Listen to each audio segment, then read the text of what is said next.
Bueno, vamos a continuar acá en el canal 24 Horas conversando de diferentes temas y por supuesto que el de los pueblos originarios es un asunto que siempre nos preocupa en Televisión Nacional y está cada vez más presente en la agenda noticiosa. Lo que se esperaba, cierto, que también fuera por lo mismo uno de los temas incluidos durante el discurso presidencial de este 21 de mayo por parte de la presidenta Bachelet, pero solo tuvo una mención bastante acotada en torno a la creación del futuro Ministerio de Asuntos Indígenas.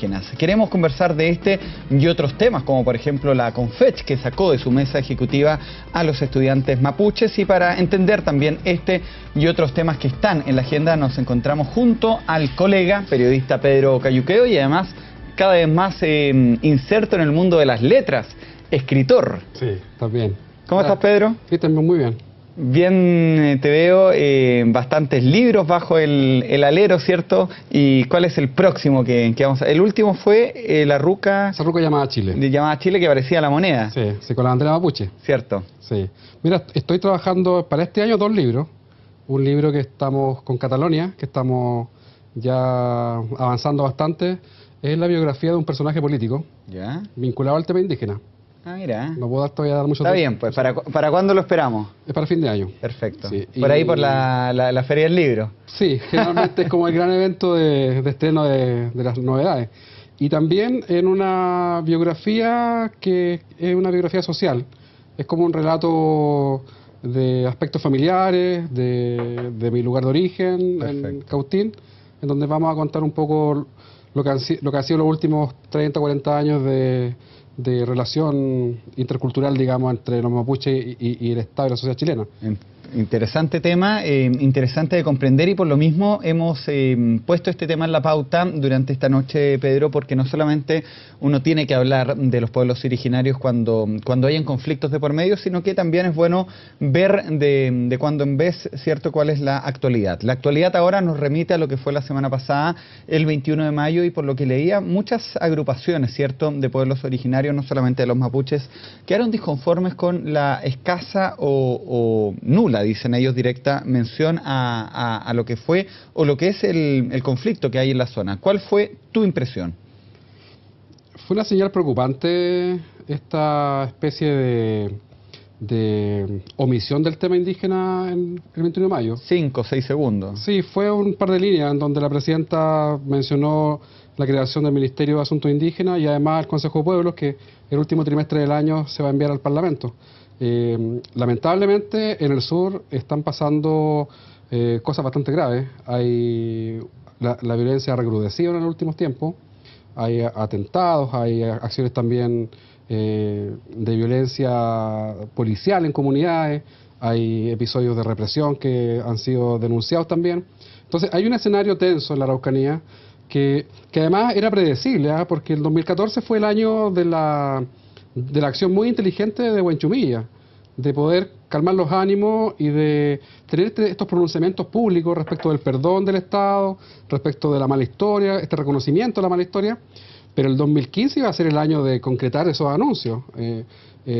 No podía continuar esta especie de repliegue de las organizaciones mapuche y comunidades. Claro, un 2014 bastante tranquilo después de un 2013 que estuvo muy agitado, comenzando en enero con lo del matrimonio Lutzinger-Mackay, que marcó un pic, ¿cierto?, en la violencia en la zona. Sí,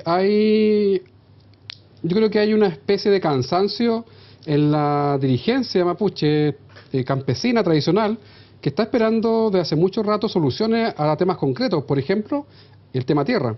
Y lamentablemente la conflictividad escaló en el verano, y en las últimas semanas y meses hemos visto episodios, como te decía, de violencia que pronostican un año bastante álgido de movilizaciones.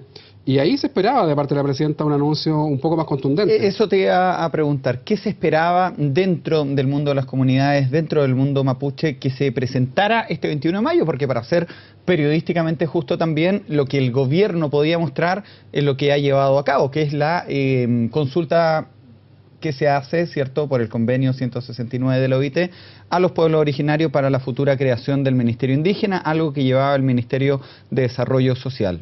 ¿Qué más se esperaba que se presentara? Yo creo que se esperaba un mayor respaldo y una mayor toma de atención respecto del diagnóstico que Huenchumilla realizó el año pasado.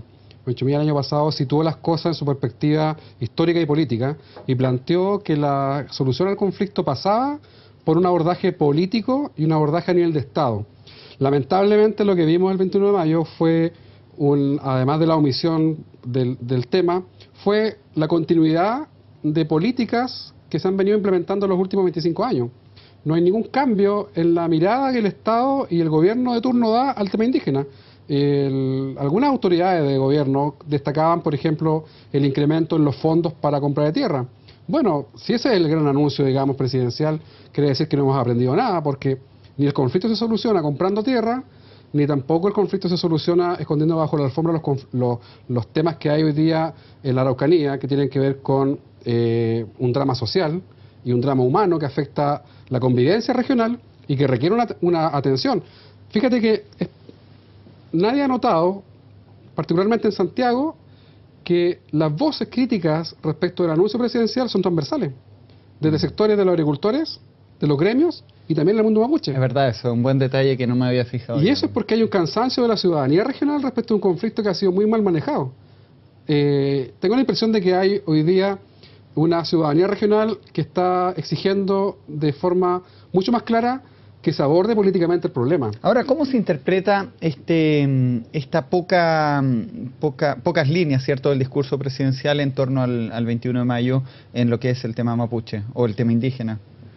Yo creo que lo explica la coyuntura. O sea, el gobierno estaba con otras prioridades. Es de conocimiento público que la agenda de reforma del año 2014, que finalizó exitosamente a fin del año pasado, se fue, digamos, a cualquier lado respecto de lo que son estos escándalos de corrupción y la agenda pro transparencia que se instaló producto de Cabal, Penta, Soquimich.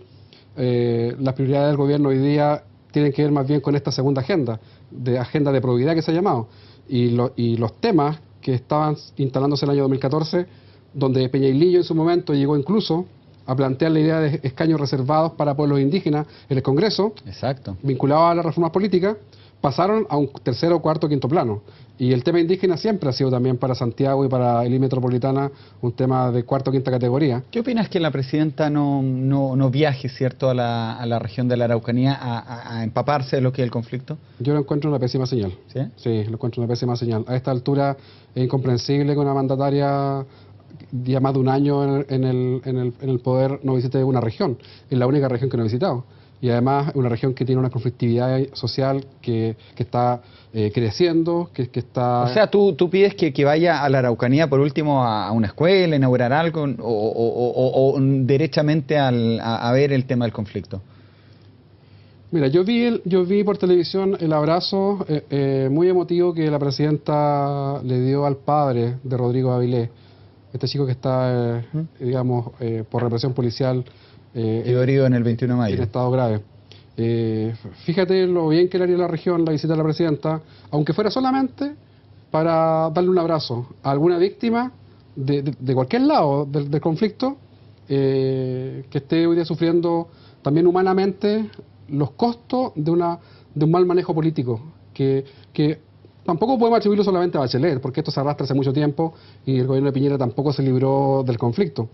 Pero la visita de la presidenta yo creo que hoy día es clave que la presidenta... claro, fue por lo del volcán, ha ido de vacaciones, pero no a un tema político. Mira, yo tengo la impresión de que hay dos razones por las cuales la presidenta no ha ido a la región. Una es porque el tema hoy día, te decía hace un rato, está en cuarto o quinto lugar de la agenda, pero también hay otra razón, y esa otra razón tiene que ver con qué, tiene que ver con que la presidenta, siento yo, ha claudicado definitivamente en una búsqueda de solución al problema. Yo creo que ella ya definitivamente ha dejado de pensar en que bajo su administración este tema va a tener alguna salida. Entonces no es rentable. No es rentable políticamente y además, por lo que yo he escuchado de parte de algunos miembros del gobierno, siempre está este tema de con quién conversamos. con quién dialogamos. Claro, bueno, tú mencionabas a Rodrigo Peñilillo, quien era el ministro del Interior y Seguridad Pública hasta hace 2 semanas. Fue una persona que llevó hasta la mesa también la idea de estas cuotas parlamentarias dentro de lo que era el binominal, pero Rodrigo Peñilillo es pasado. Sí. Hoy el futuro y el presente es Jorge Burgos. ¿Cuál es tu impresión del actual ministro del Interior, que también tiene que ver directamente lo que es todo lo que tiene que ver con el tema de las comunidades? Valga la redundancia. Hay una historia de Jorge Burgos con el tema indígena que no es muy auspiciosa. Él fue subsecretario del Interior en un periodo en donde hubo mucha represión a las comunidades. Ahora el escenario igual ha cambiado. Él llega al gobierno también a ordenar un poco también la agenda política de gabinete, y en ese sentido yo creo que es positivo para efectos de una mayor coordinación con lo que es la intendencia regional, con Huenchumilla. Ellos son militantes del mismo partido, se conocen largamente en el aparato de Estado, son personas que tienen una cercanía también política y personal, y creo que eso podría apuntalar una hipotética política de trato hacia los pueblos indígenas diferente, si es que fuera, digamos, esa la motivación de la presidenta y del Ministerio del Interior. Ahora, si el abordaje va a seguir siendo el abordaje policial, y el subsecretario Alewi ha viajado a la región para anunciar medidas básicamente represivas, yo creo que lo que podemos esperar es una mayor radicalización del movimiento mapuche y además nuevos y lamentables hechos de violencia y de acciones de autodefensa y también de represión que van a seguir incubando una mala convivencia en la región. Ahora, tú lo mencionabas, ¿cierto?, a Francisco Huenchumilla, intendente de la región de la Araucanía, quien ha tenido desde el primer día, ¿cierto?, un rol muy activo, ofreciéndose hasta quemarse a lo onzo, ¿cierto?, por la paz en la Araucanía, una figura que fue quizás mal interpretada, pero que se entiende, ¿cierto?, el concepto de lo que quería decir Francisco Huenchumilla, quien ha vuelto a hacer noticia esta semana por una propuesta, dice que él está creando. Tú has tenido la posibilidad de entrevistarlo, estás en la zona permanentemente. ¿Qué esperas de esta propuesta? Y no sé si conoces de algo, ¿no? Yo lo que entiendo y lo que he logrado conocer de parte del propio intendente es que hay una propuesta que él está trabajando, una propuesta de solución política integral al conflicto. Yo creo que es interesante que una autoridad regional se plantee esta mirada más estratégica y que trasciende la coyuntura policial o la crónica roja, que es la que generalmente uno ve a las autoridades regionales preocupadas de eso. Huenchumilla ha llegado a una comprensión del problema que yo creo que pocos políticos en Chile tienen. El conocimiento que él maneja sobre el conflicto y sus raíces más profundas, creo que lo convierte hoy día en un personaje que podría ser parte de la solución al problema.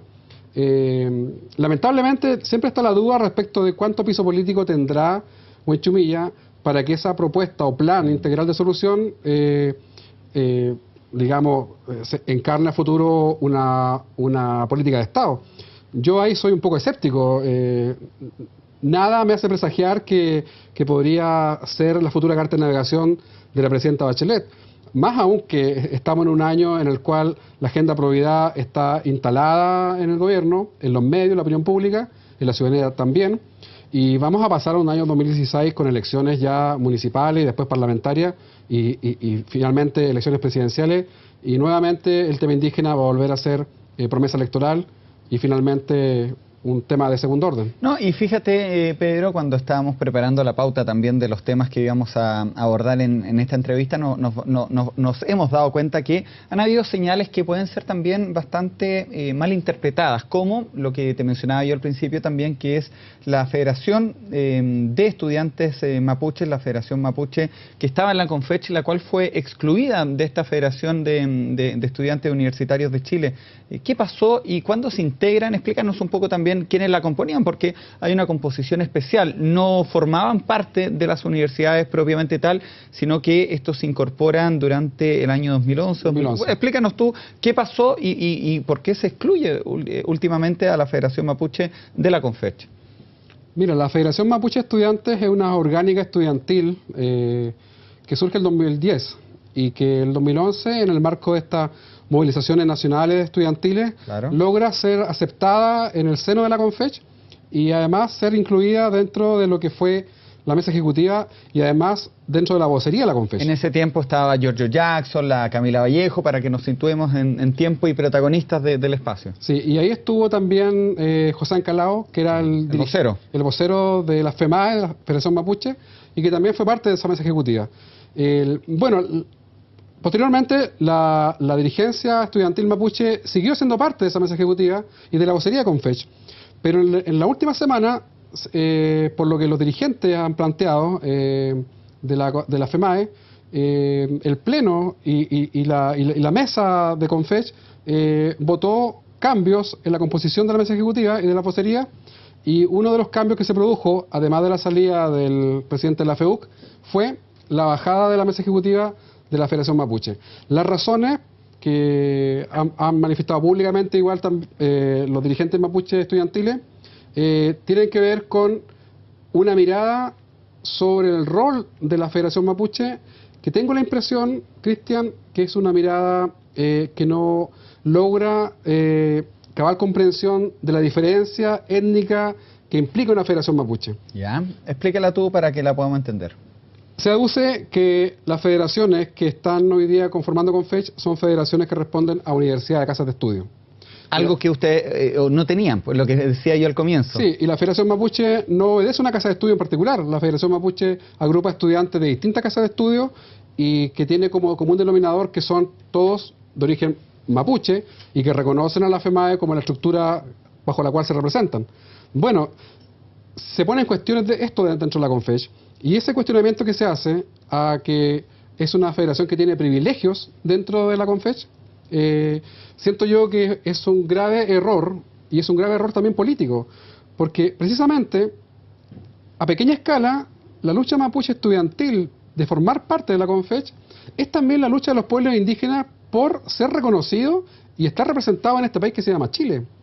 El argumento que se da para negar muchas veces el reconocimiento de los pueblos indígenas en Chile es que todos somos chilenos y por tanto no pueden haber privilegios especiales para Aymara, Rapa Nui o Mapuche.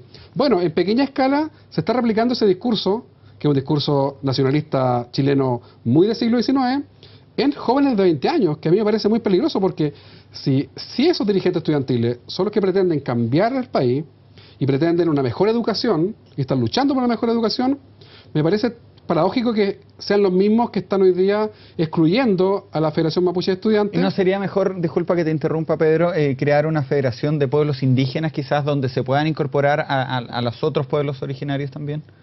Para no hacer esta diferencia.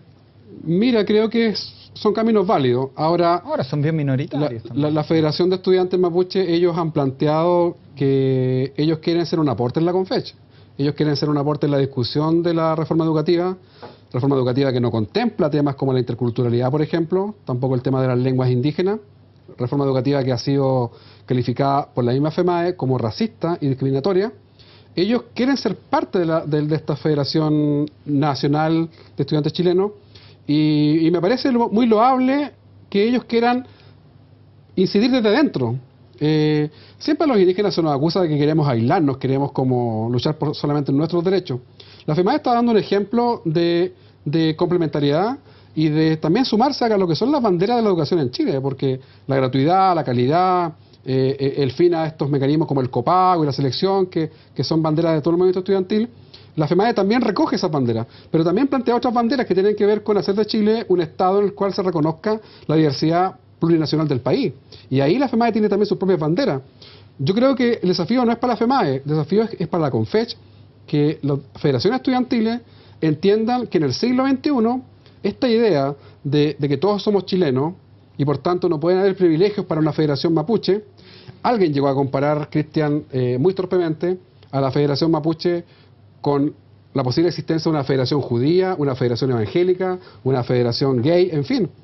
No es lo mismo, en absoluto. Estamos hablando de pueblos que tienen derechos colectivos y de pueblos que tienen, según Naciones Unidas y según la OIT, el derecho de autorrepresentarse, de la forma en que les plazca. Claro, tú hablabas de la OIT, que es el convenio, ¿cierto?, que norma la relación del Estado de Chile con los pueblos originarios. Y antes de entrar justamente a uno de los pueblos originarios que ha hecho noticia, que es el pueblo Rapa Nui en Isla de Pascua, me gustaría que nos explicara esto, que de repente no se entiende. ¿Qué es lo que es el convenio 169 de la OIT? El convenio 169 de la OIT es el instrumento internacional más avanzado y vinculante para los estados que lo firman en materia de relación entre pueblos indígenas, estados y empresas. Y eso es para todos los países. Para todos los que lo han ratificado. Ya. Que es una proporción bastante importante en el mundial. El convenio, su promulgación es del año 1988, o sea, tiene bastante tiempo ya en vigencia. Ahora, es curioso por lo menos pensar que la relación entre los pueblos originarios y un Estado la rige o la supervisa la Organización Internacional del Trabajo.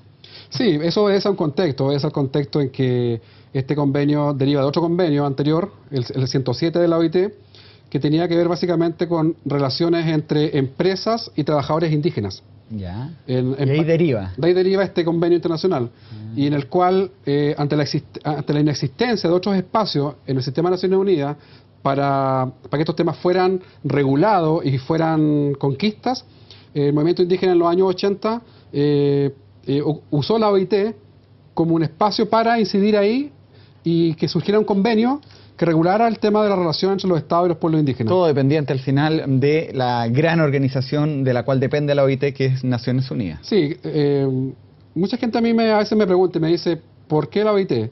Yo creo que la OIT fue la institución de la ONU que muy temprano comenzó a ver los temas indígenas, por esta relación que te mencionaba de trabajadores con empresas. El movimiento indígena internacional, muy inteligentemente también, aprovechó esa instancia, esa puerta que se abrió en el sistema internacional y la utilizó muy bien. Tanto así que el convenio, más allá de los avances que tiene Naciones Unidas actuales, que son la declaración del 2007, que es mucho más avanzada, pero que al ser declaración no es vinculante para los estados, sigue siendo el instrumento, el convenio, el más importante en el mundial. Lo que se espera es que la declaración de Naciones Unidas del 2007, ratificada en Nueva York, avance a futuro hacia una convención internacional. Pero me quedan 9 minutos, pero me gustaría conversar de un tema contigo que te leía en el diario La Tercera. Fue más o menos el 14 de abril aproximadamente, donde publicaste una crónica bastante larga que la titulabas tú como el descontento tras las protestas que habían en Isla Pascua, y ahí te doy el punto de que fue tu crónica una de las primeras que empezaron a alertar de un conflicto que ha ido, cierto, con el paso ya casi de un mes y algo, agravándose. ¿Podrías tú explicarnos también con tu expertise en el tema de qué pasa en Isla de Pascua? ¿Cómo se entiende que los isleños hayan emprendido ciertos nuevos bloqueos a lo que son sitios turísticos, que es lo que hace conocido la isla, en rechazo a una demora de un proyecto de ley, ¿cierto?, para el control migratorio?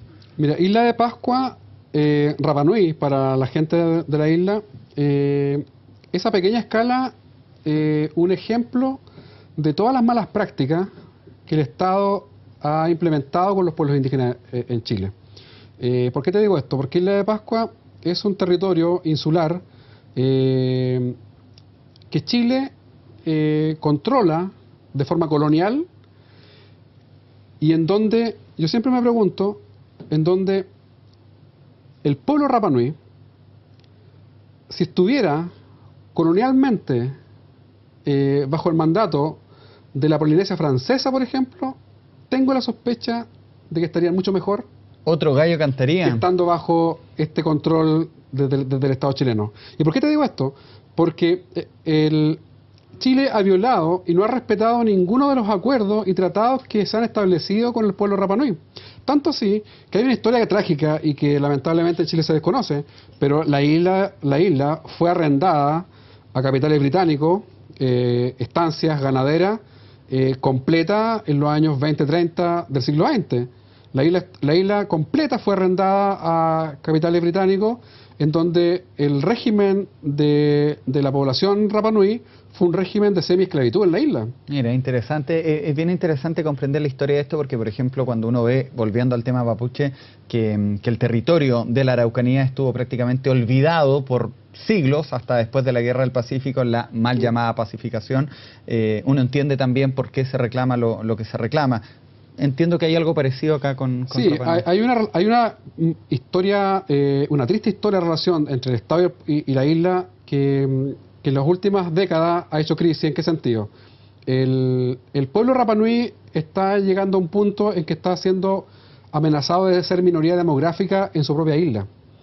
Hoy día no existe ninguna regulación para que cualquier chileno vaya a la isla, se instale en la isla, se quede a vivir e incluso gesta un negocio en la isla. ¿Qué parece? Lo hacen varios, porque yo no conozco la isla, me han dicho que es muy bonita y que enamora, que dan ganas de quedarse, pero esto, sí, al no tener regulación, se ha ido aumentando cada vez más, ¿no? Eso tiene fenómenos que son negativos. La carga que soporta la isla, claro, de habitantes... hasta temas tan básicos como el retiro de basura. Exactamente. La isla tiene una carga de habitantes que es limitada. La isla es un ecosistema también frágil. La isla tiene además un componente de que los isleños le han llamado la defensa de su identidad, que también se ha ido perdiendo por este cruce cultural y por esta llegada de foráneos, que no solamente son chilenos, también son muchos extranjeros que llegan a vivir ahí. Entonces ellos lo que están planteando desde hace ya 20 años es que exista una regulación y una ley de migración que regule la estadía y permanencia de personas en la isla. Esto existe en San Andrés, en Colombia, existe en Galápagos, en Ecuador, y existe así en muchas partes del mundo. Mira. Pero lamentablemente acá en Chile ha sido muy difícil avanzar en una legislación que el gobierno de Piñera gestó una mesa de trabajo con el pueblo Rapa Nui, se hicieron muchas promesas para avanzar en un proyecto de ley que lamentablemente el gobierno actual, que al llegar a la moneda, hizo borrón y cuenta nueva. Mira, tú en esa entrevista, ¿cierto?, hablabas con Ricardo Ito, me parece, sí, que es uno de los que está impulsando lo que es el Parlamento Rapa Nui, y él daba a conocer, ¿cierto?, y lo tengo en la memoria porque lo leí en la tarde mientras preparaba esta entrevista, o cerraban los parques o no dejaban aterrizar a los vuelos comerciales. Cerraron los parques, sí, y eso no sé si todavía continúa. ¿Cuál es la situación actual? Finalmente se llegó a una especie de acuerdo en el cual el gobierno se comprometió a avanzar en una ley de migración.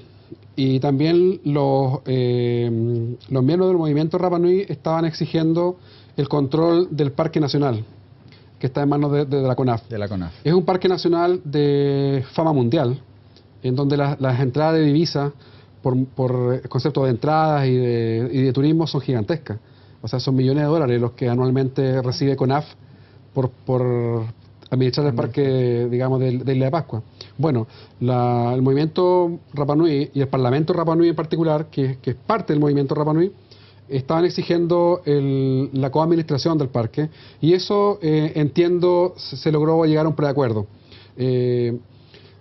Esto existe en otras partes del mundo, Cristian. En Argentina, sin ir más lejos, y en el ámbito mapuche argentino, hay comanejos de parques que son para comunidades mapuche. Hay un centro de esquí en Villa Pegüeña, en Neuquén, que es administrado por comunidades mapuche. Por tanto, el comanejo de parques nacionales existe en muchas partes del mundo, pero lamentablemente en Chile es tan poca la comprensión de la diversidad étnica y de la diversidad cultural que conlleva derechos aparejados, que acá pareciera ser que uno está hablando un idioma extranjero. Es que es un tremendo tema, Pedro, y por eso queríamos vincularlo, ¿cierto?, a lo que partíamos conversando, que era la no exclusión o la exclusión mínima, para ser más exacto también, fueron 2 o 3 líneas, del tema de los pueblos originarios en el discurso presidencial, que es una cuenta pública. Sí.